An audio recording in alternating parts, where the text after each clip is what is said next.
Assalamualaikum warahmatullahi wabarakatuh. Dengan saya Ibu Dwi Novitasari yang suka dipanggil Bu Novi. Kali ini kita akan membahas tentang talasemia. Ya, salah satu penyakit genetik ya, kita bahas.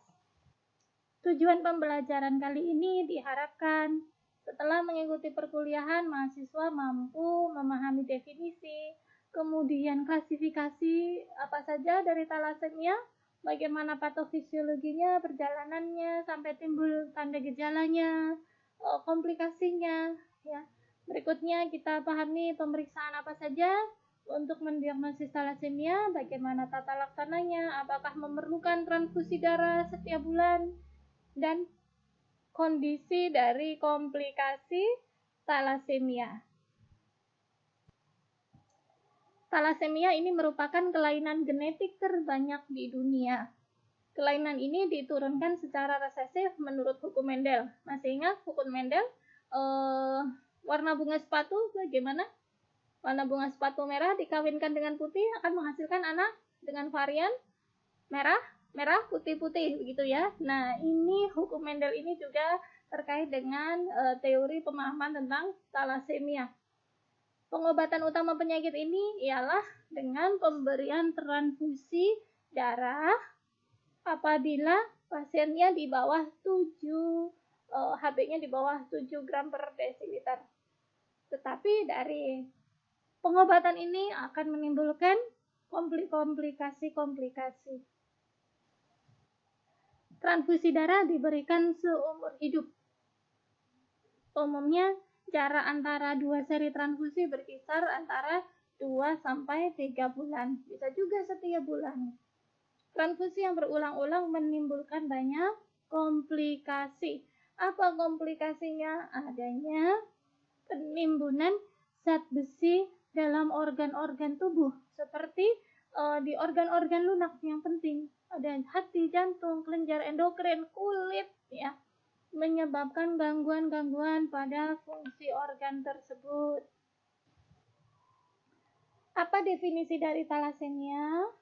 Talasemia ialah suatu kelainan genetik yang ditandai dengan penurunan sintesis rantai alfa dan rantai beta. Ya, di sel darah merah itu ada hemoglobin, heme dan globin. Nah, penyusun globin itu ada rantai alfa dan rantai beta. Ini adalah protein. Klasifikasinya ada 2 sesuai dengan kerusakan pada rantainya. Jadi ada talasemia alfa, ada talasemia beta. Talasemia alfa ini jelas penurunannya pada sintesis rantai alfa.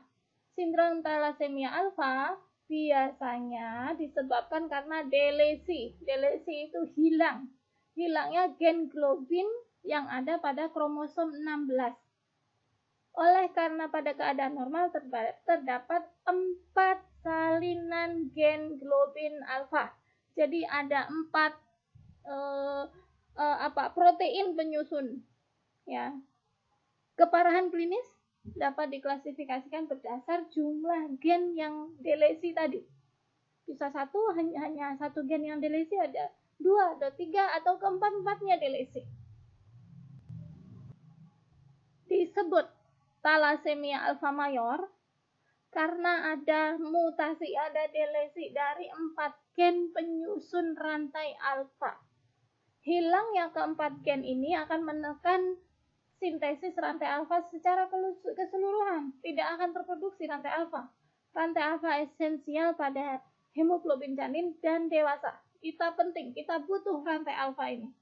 Keadaan ini pada janin bisa menyebabkan kematian di dalam kandungan, hidrofetalis. Klasifikasi lainnya yaitu talasemia beta. Ini penurunan sintesis pada rantai beta.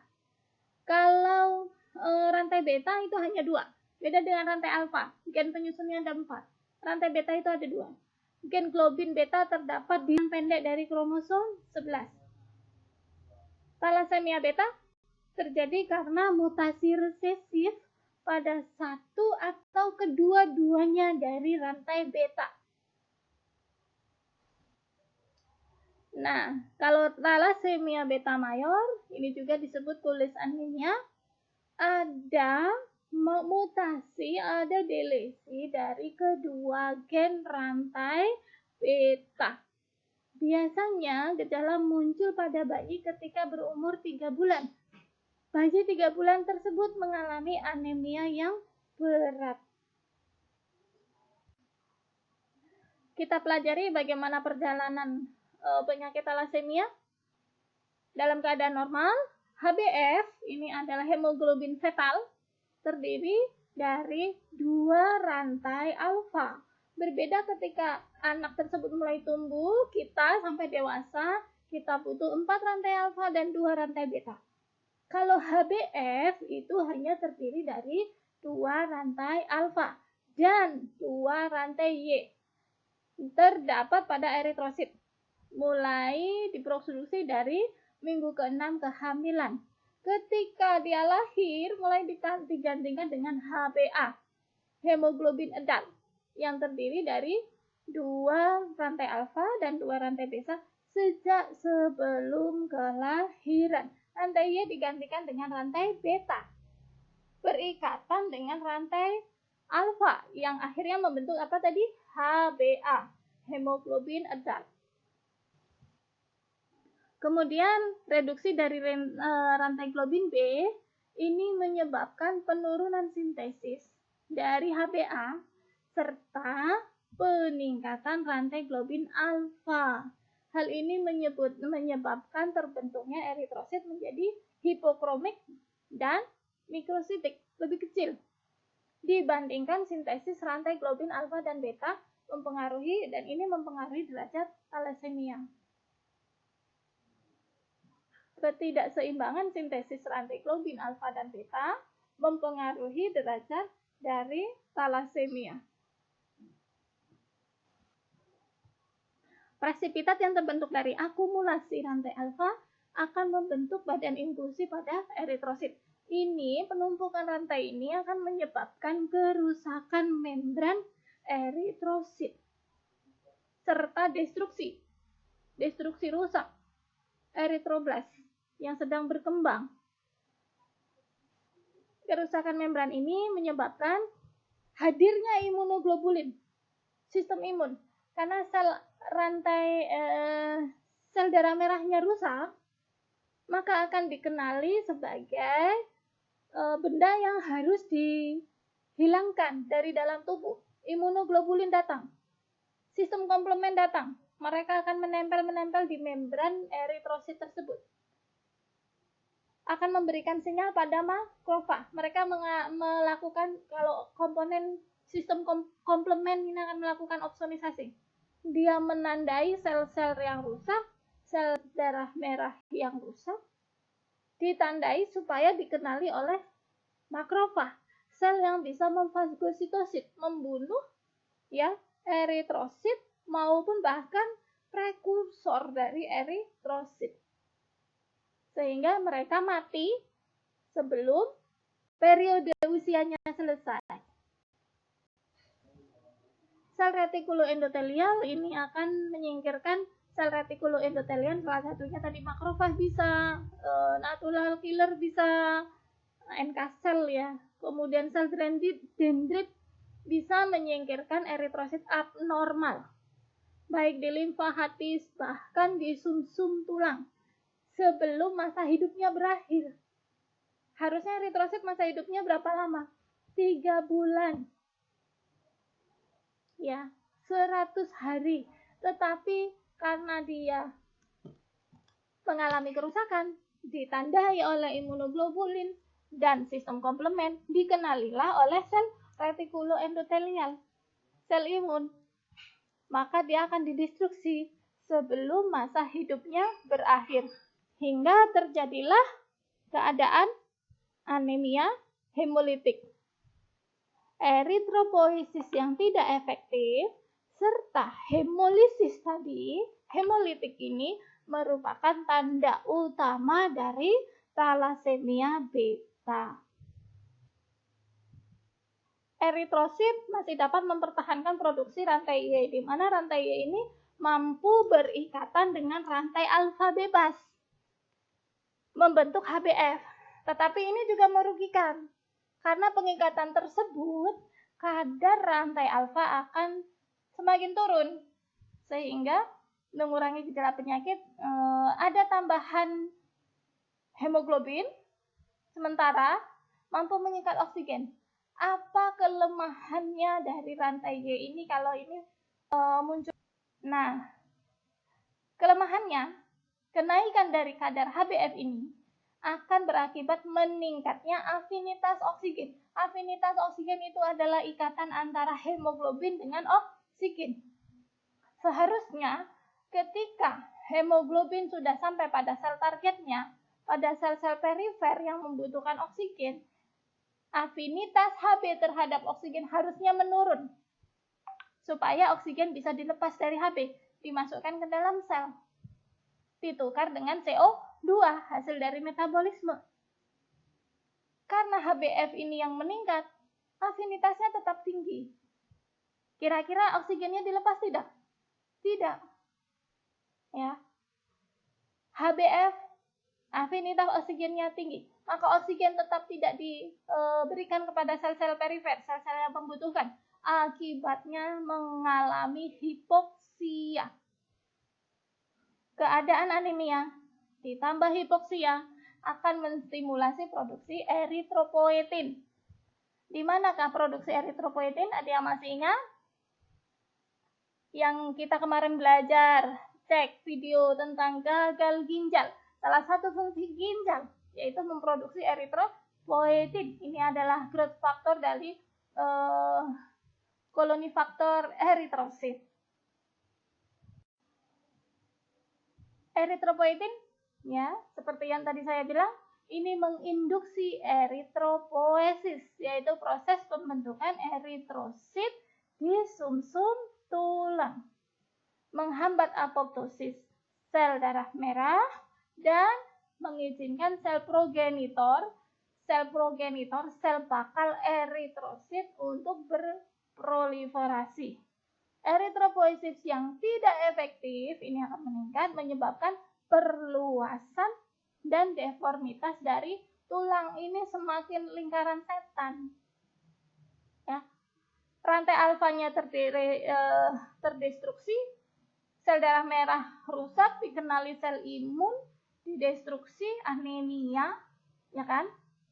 Kondisi anemia dikompensasi peningkatan HbF. HbF punya tadi sebetulnya solusi tadinya supaya tersedianya Hb di dalam eritrosit untuk mengikat oksigen. Kelemahannya, afinitas terhadap oksigennya terlalu tinggi. Jadinya udah ada anemia tambah hipoksia. Itu men-trigger peningkatan produksi hormon eritropoietin. Lanjut lagi. Eritropoietin akan menginduksi eritropoiesis. Tapi kondisi ini abnormal. Ya, sel progenitor eritrosit berproliferasi banyak. Ini berarti eritropoiesis tidak efektif. Akhirnya menyebabkan perluasan dan deformitas tulang. Kenapa di tulang? Ya karena produksi eritropoiesis ada di sumsum tulang. Jadi sampai ke gangguan skeletal. Pada pasien yang tidak rutin menjalani transfusi, bisa terjadi peningkatan eritropoiesis lebih dari normal. Akibatnya terjadi hiperplasia pada sumsum tulang 15-30 kali dari normal. Manifestasinya berupa apa?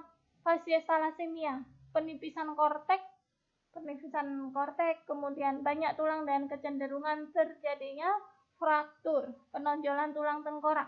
Manifestasinya ini berupa gangguan-gangguan pada skeletal. Kemudian bisa terjadi pembesaran abdomen karena ada pembesaran hati dan limfa. Kenapa ada pembesaran hati dan limfa? Karena ada kematian eritrosit, destruksi eritrosit yang berlebihan umurnya harusnya 100 hari dia rusak, ya mati sebelum 100 hari. Dan serta hemopoiesis ekstramedular. Pada thalassemia beta bisa terjadi peningkatan absorpsi besi. Ini kompensasi. Ini upaya tubuh ya untuk meningkatkan perfusi jaringan dengan meningkatkan absorpsi besi di usus serta pelepasan besi dari makrofag. Akibat penumpukan besi pada sirkulasi dan kemudian pada organ-organ juga bisa terjadi. Penumpukan besi pada sirkulasi terjadi dari apa? Bisa karena tadi, selain absorpsi, bisa juga karena destruksi dari sel darah merah. Besi disimpan dalam jarungan dalam bentuk ferritin yang kemudian terdegradasi menjadi hemosiderin. Pada thalassemia beta, kadar ferritin serta hemosiderin tinggi. Ini meningkat. Ini gambar dari bone marrow. Tadi kelainannya adalah mutasi dan delesi pada kromosom 11 yang mengkode rantai beta, sedangkan kromosom 16 ini yang mengkode rantai alfa. Kemudian bisa menyebabkan kelebihan rantai alfa ini pada thalassemia beta atau pada thalassemia alfa yang kelebihan adalah rantai beta. Ini menyebabkan kerusakan badan sel, membran sel. Ya, kerusakan membran sel ini akan diapoptosis sehingga terjadilah ineffective erythropoiesis. Ineffective erythropoiesis ini akan menyebabkan tadi destruksi pada tulang. Kemudian bisa kondisi kerusakan membran akan menjadi target sel dari sel imun. Terjadinya hemolisis. Hemolisis manifestasinya adalah anemia dan hipoksia. Ini di gambar ini ada kerusakan dari thalassemia beta. Jadi yang lebih di sini adalah rantai alpha chain, rantai alpha. Ini ciri dari thalassemia beta. Kondisi eritrosit pada pasien thalassemia beta ini akan meningkatkan kondisi tadi ada hemolisis, ada ineffective erythropoiesis, dan pengenalan sistem imun yang paling kanan nih, binding of immunoglobulin G dan C3. C3 ini adalah sistem komplement. Dari hemolisis akibatnya adalah anemia, kemudian ineffective erythropoiesis di sumsum tulang juga akibatnya anemia. Kalau pengenalan immunoglobulin dan sistem komplement, dia akan tadi dikenali oleh neutrofil, oleh makrofag, sel-sel retikuloendotelial, sehingga dia didegradasi. Ya, menyebabkan degradasi yang banyak pada eritrosit, ini menyebabkan splenomegali. Ya, kondisi anemia juga akan menyebabkan splenomegali, ya, peningkatan eritropoietin, sintesis di ginjal, kemudian ekspansi eritropoiesis di sumsum tulang, ya, eritroid di sumsum tulang. Akibatnya apa? Ya, skeletal deformitas, osteopenia, serta dari sumsum tulang kita yang melakukan eritropoiesis yang tinggi akan diiringi oleh absorpsi iron, besi di usus halus yang tinggi. Akibatnya di plasma, di pembuluh darah terjadi overload besi. Ini yang akan berbahaya juga. Overload besi akan menimbun tadi ada di hati, di jantung, di ginjal, di kulit, ya, di organ-organ. Apa saja tanda gejala? Tadi bisa disimpulkan ya, jelas. Tanda gejala klinis Talasemia beta mayor bisa terjadi berangsur-angsur. Mulai umur 6 sampai 12 bulan, bayi tampak pucat, irritable, anaknya rewel, anoreksia, demam karena kondisi eritropoiesis, dan adanya pembesaran abdomen, mulai bisa jadi hepatomegali, splenomegali. Anemia berat menjadi lebih nyata pada usia 3-6 bulan setelah lahir, saat sintesis rantai Y mulai tidak ada dan diganti oleh sintesis rantai B seharusnya. Untuk pemeriksaan laboratorium ditemukan gambaran anemia hipokromik berat dan mikrositosis, lebih kecil ukurannya karena rantai betanya nggak ada. Tanda gejalanya kadar hemoglobinnya kurang dari 7. Kemudian morfologi tadi, bentuk dari eritrositnya abnormal dengan banyak mikrosit, teardrop cell, rendahnya kadar hemoglobin dapat menimbulkan gejala pusing, lesu, lemah, lelah, tidak mampu untuk aktivitas olahraga. Kalau pada anak, gangguan tumbuh kembang ya sampai remaja, disebabkan karena anemia kronik. Kalau sampai remaja, anaknya bisa jadi mengalami pertumbuhan yang terlambat pada sistem reproduksi. Teman sebayanya sudah menstruasi, dia pasien talasemia bisa saja belum. Ya, juga adanya penumpukan besi akibat transfusi dan juga akibat peningkatan absorpsi besi dari luar. Gejala lain yang dapat ditemukan ada anoreksia. Anoreksia timbul kenapa?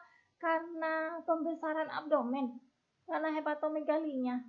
Ya, pembesaran limfa, hepar, wajahnya dia mongoloid dengan hati dan maksila yang menonjol. Cek di gambar bagaimana wajah mongoloid. Kemudian ada gangguan pertumbuhan yang disebabkan berbagai faktor, hormonal, ya ada hemokromatosis pada kelenjar endokrin, bisa hipoksia jaringan akibat anemia, itu bisa menyebabkan terhambatnya pertumbuhan. Warna kulit menjadi kehitaman karena ini penumpukan zat besi. Perawakan biasanya pendek karena kekurangan gizi kronis dan anemia. Pada karier pembawa, anaknya yang talasemia mayor, ibunya cek. Jangan-jangan dia adalah terdeteksi karier talasemia. Dia tidak menunjukkan gejala klinis yang signifikan, tetapi gejala anemia ada. Ya, pucat akan dapat ditemukan pada anak pada tahun-tahun pertama. Ini adalah skema dari hemoglobin. Hemo adalah itu portoporfirin. Ya, dia adalah porfirin yang dibentuk dari glisin dan suksinil CoA. Mengikat Fe ini yang mampu mengikat oksigen. Dia harus ada Fe-nya. Porfirin itu wajib pada besi. Ya, besi ini yang digunakan untuk mengikat oksigen. Itu hemenya. Kalau globin tadi sudah kita pelajari, globin dari gen 11 dan 16. Adanya defek gen, kerusakan pada gen globin, inilah yang akan menyebabkan alfa talasemia atau beta talasemia. Untuk pemeriksaan diagnosisnya, anamnesa, bagaimana pertumbuhan keseharian, pemeriksaan fisik, tanda anemia, tanda hipoksia, gangguan pertumbuhan, iritabilitas, mongoloid phase-nya. Ya, kemudian cek juga gambaran radiologis tulang. Gambaran radiologis tulang bisa memperlihatkan medula yang lebar, korteks yang tipis, trabekula yang kasar. Serta pemeriksaan hapusan darah tepi. Ini didapatkan anemia berat. Anemia tipenya adalah mikrositik hipokromatik. Ya, itu tanda dari anemia. Kemudian ada jumlah dari retikulosit tinggi, Leukosit, trombosit, bilirubin bisa meningkat. Retikulosit meningkat karena ada upaya peningkatan sel darah merah. Kemudian pada sumsum tulang terdapat hiperplasia normoblastik. Upaya kenapa hiperplasia normoblastik? Karena ada peningkatan eritropoietin. Kemudian kadar besi dalam serum yang tinggi dan daya ikat serum terhadap besi TIBC ini menjadi rendah, bahkan mencapai nilai 0. Bagaimana tata laksananya? Dengan transfusi darah. Namanya defek genetik, kita nggak bisa memperbaiki gen saat ini. Ilmu pengetahuan saat ini tidak bisa. Jadi ada kekurangan apa? Yaitu yang kita atasi. Oh, pasiennya anemia, ya kita transfusi darah.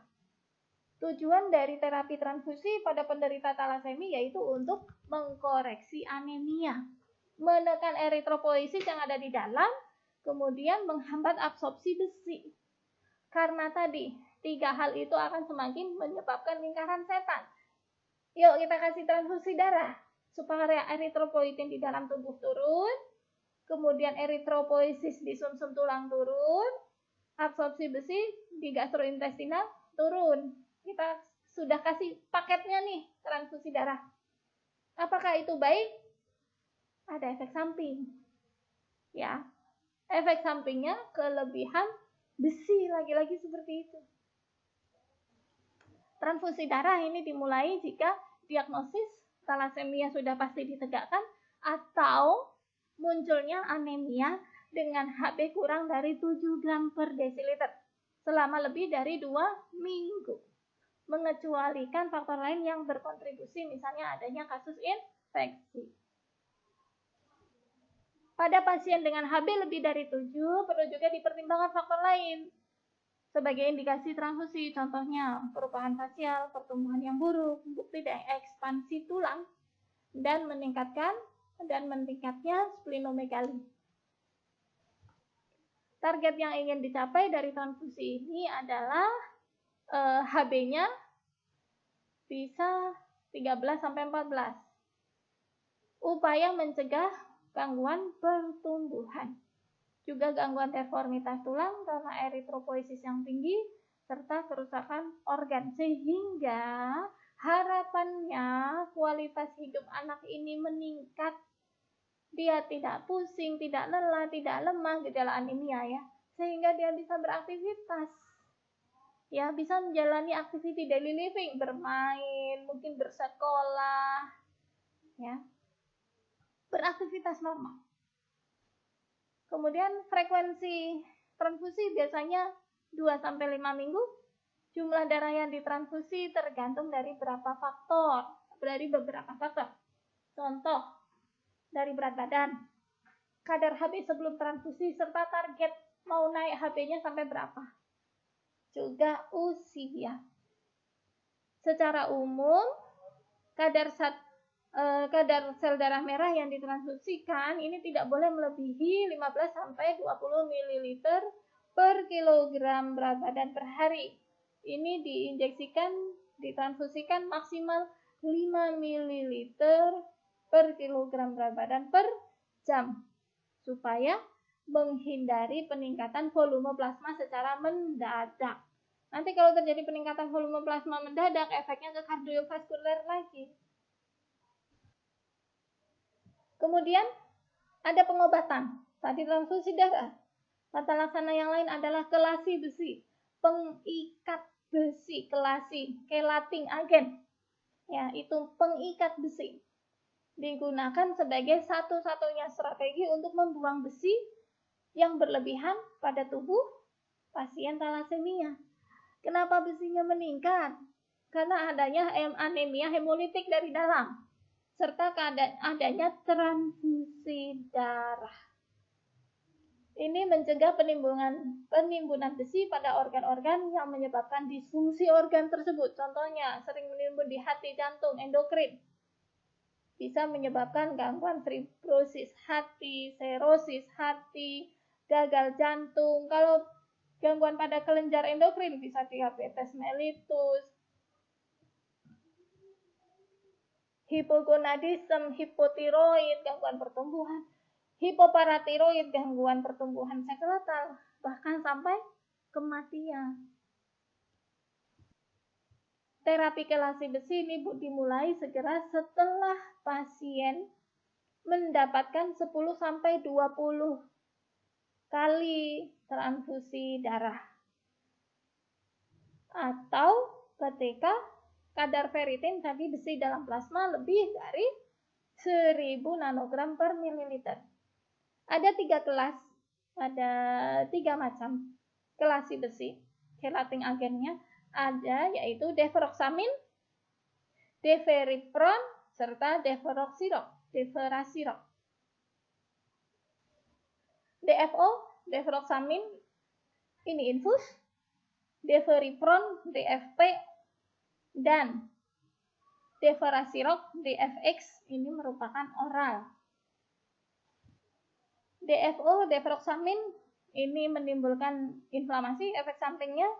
Kemudian karena itu adalah melalui infus, bisa indurasi, gangguan penglihatan, pendengaran, pertumbuhan, toksisitas pada paru, gagal ginjal, ya serta infeksi. Konsumsi DFP mungkin menimbulkan efek samping berupa agranulositosis, kemudian neutropenia, gangguan sendi, nausea, muntah, nyeri perut. Kalau konsumsi DFX ini dapat menimbulkan efek samping berupa toksisitas ginjal, peningkatan transaminase serum, berarti gangguan hati, gangguan pankreas, kemudian ruam pada kulit, nausea, muntah, dan nyeri perut. Ini adalah bahasan terakhir tentang komplikasi. Komplikasi karena penyakitnya sendiri, juga karena faktor pengobatan.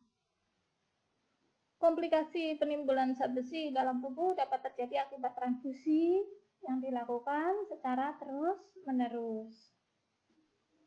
Komplikasi kelebihan besi ini akan menyebabkan kapasitas transferin serum untuk mengikat besi melampaui batas kemampuannya, sehingga besi bebas ini akan menyebabkan radikal bebas. Besi logam berat, jadi dia akan menumpuk. Ya, ini akan menghasilkan radikal bebas yang berbahaya bagi tubuh. Kelebihan besi dideposit di organ-organ, tadi ada hati, jantung, endokrin. Hal ini biasanya terjadi pada anak-anak mulai 5 tahun ke atas. Komplikasi pada jantung umumnya terjadi pada anak usia lebih dari 10 tahun, karena dia nyaris bisa 9, 8, 10 tahun itu sudah mendapatkan, selama itu bisa mendapatkan transfusi darah. Sebagian besar penderita awalnya ada sesak nafas, lelah, nyeri pada dada, palpitasi. Kemudian mulai terdeteksi adanya kardiomiopati, hipertensi pulmonal, pasiennya sesak, gagal jantung, aritmia, perikarditis, dan miokarditis. Ini adalah gambaran supportive terapi, ya, kuratif terapi, dan future terapi. Future terapi entah kapan itu bisa dipakai, ya. Gen terapi. Sebelah kanannya adalah komplikasi. Terapi suportif sesuai dengan tanda gejala yang muncul, transfusi, kemudian chelating agent, kemudian ada endokrinopatis, hormon replacement. Pasiennya mengalami diabetes, hormon replacement, kasih insulin. Pasiennya mengalami hipotiroid, ya, kasih hormon replacement. Pasiennya mengalami osteoporosis, kasih osteoblast replacement, vitamin D, kuratif terapi, transplantasi stem cell. Sayang orang Indonesia jarang yang menyimpan stem cell-nya. Kemudian eksperimental terapi dengan eritropoietin dan sebagainya.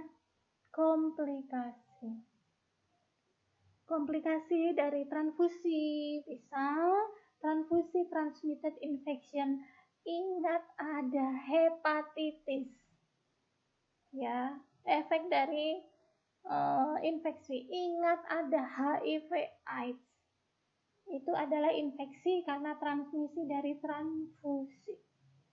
Bisa hipotiroid, hipopituitari, ya, kelebihan melanin, jadinya kulitnya hitam, hipotiroid, hipoparatiroid, pulmonari hipertensi, embolisme, kardiomiopati, trombosis vena, hemosidrosis, kelebihan besi di dalam plasma dan serum, kemudian ekstramedulari hematopoiesis, kemudian ada splenomegali, diabetes, artropati, gangguan pubertas, ya, gangguan ekspresi dari karakteristik seksual sekunder. Kemudian ada testikular atau ovarium failure, tadi pasiennya bisa saja tidak menstruasi. Osteoporosis juga pendek, short stature, itu gangguan dari tulang. Mungkin itu saja yang bisa saya sampaikan. Selalu semangat, selamat belajar sepanjang hayat. Saya mohon maaf bila ada ilmu yang salah saya sampaikan. Semoga menjadi amalan saya. Kalau ada salah kata saya mohon maaf. Kita akhiri. Wassalamualaikum warahmatullahi wabarakatuh.